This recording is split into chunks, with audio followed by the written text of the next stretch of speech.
warahmatullahi wabarakatuh. Selamat datang di video pembelajaran SMP MTS. Nah, pada pembelajaran kali ini kita tidak bisa melakukan proses pembelajaran secara tatap muka. Ini disebabkan karena kondisi yang tidak memungkinkan bagi kita untuk melakukan pertemuan secara tatap muka. Meskipun demikian, kegiatan belajar kita tetap berjalan secara mandiri.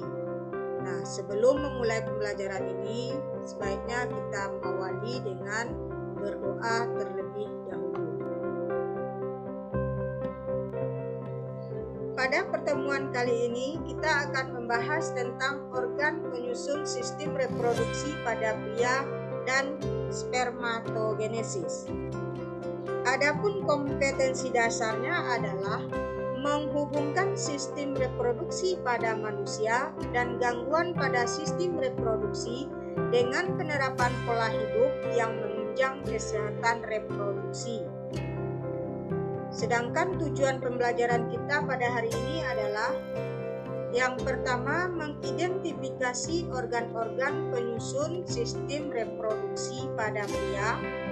Dan yang kedua, menjelaskan fungsi organ-organ penyusun sistem reproduksi pada pria. Dan selanjutnya yang ketiga adalah menjelaskan tahapan proses spermatogenesis.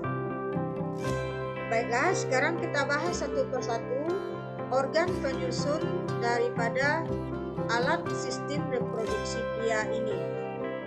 Organ penyusun sistem reproduksi pria ini terdiri dari penis, uretra, kantong kemih atau kantong urin, vas deferens, epididymis, testis, skrotum, vesicula seminalis, kelenjar prostat, rektum, dan anus. Sekarang kita tinjau fungsi dari masing-masing alat sistem reproduksi pria atau organ penyusun sistem reproduksi pria ini. Yang pertama adalah penis. Penis berfungsi sebagai saluran kencing atau urin dan saluran sperma.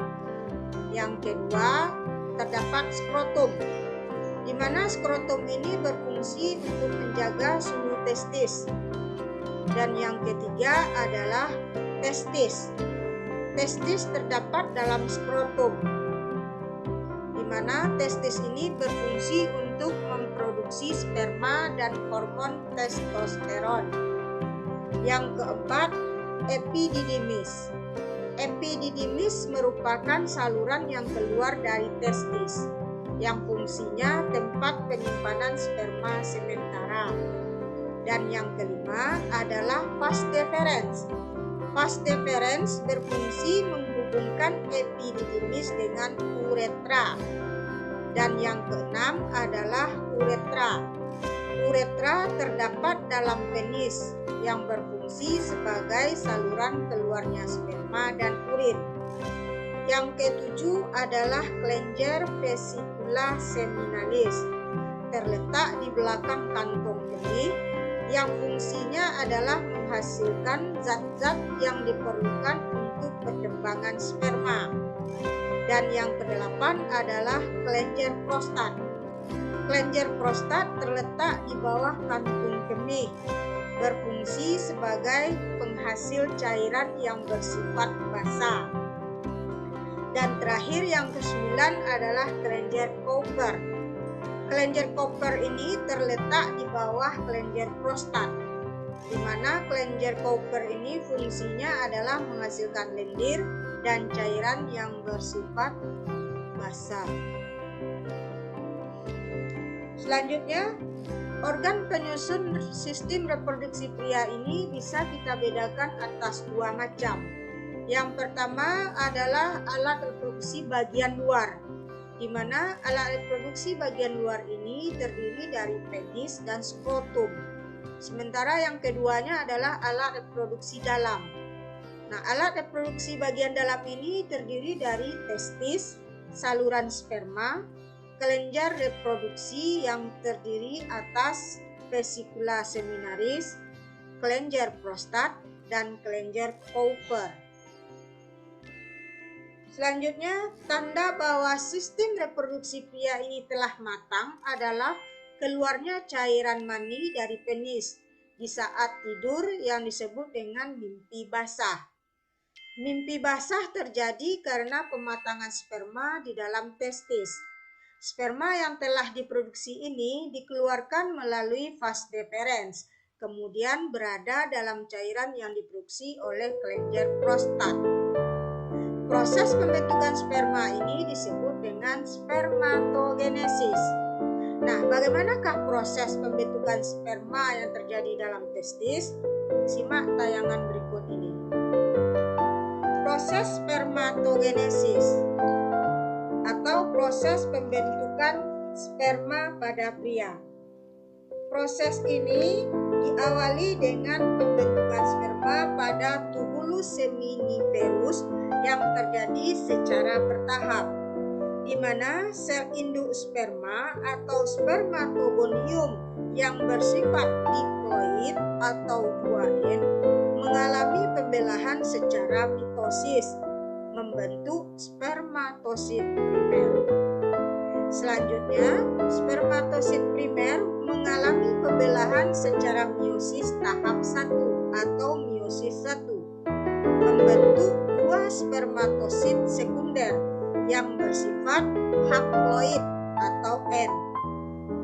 Selanjutnya, spermatosit sekunder ini mengalami pembelahan meiosis tahap 2 atau meiosis 2 yang membentuk spermatid yang bersifat haploid.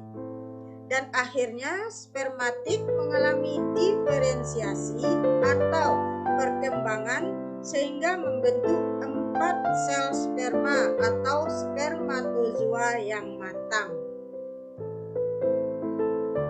Kemudian pada proses spermatogenesis ini menggunakan kelenjar dan hormon.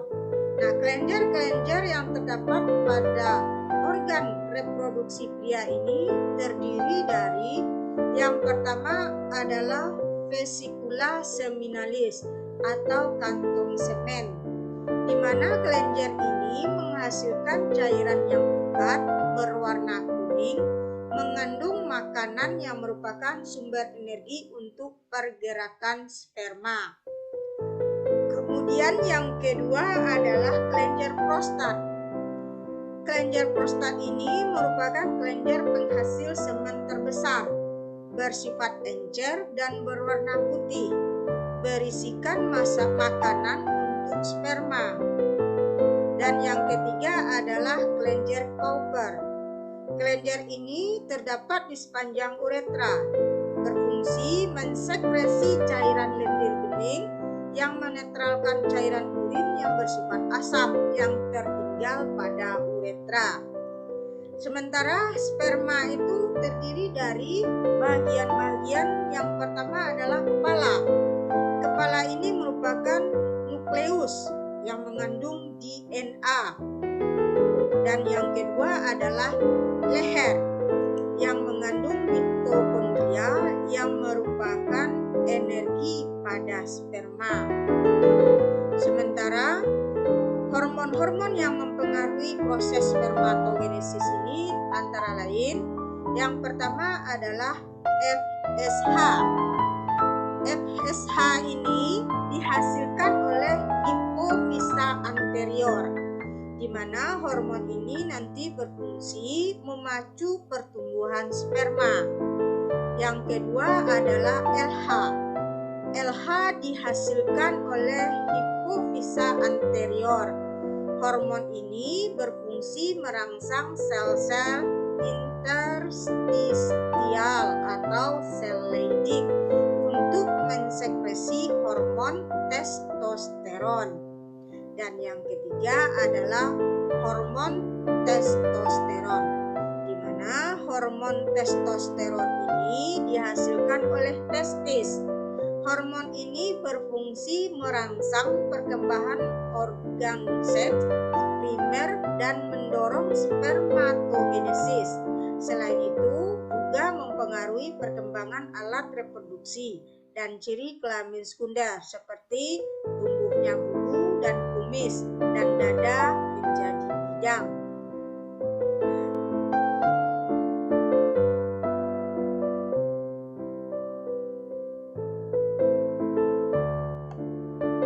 Demikianlah penjelasan mengenai materi kita pada hari ini tentang organ penyusun sistem reproduksi pada pria dan spermatogenesis. Mudah-mudahan kamu bisa memahami dan mengerti penjelasan tadi dan bisa mengambil intisari dari penjelasan yang sudah dijabarkan melalui video tadi. Dengan demikian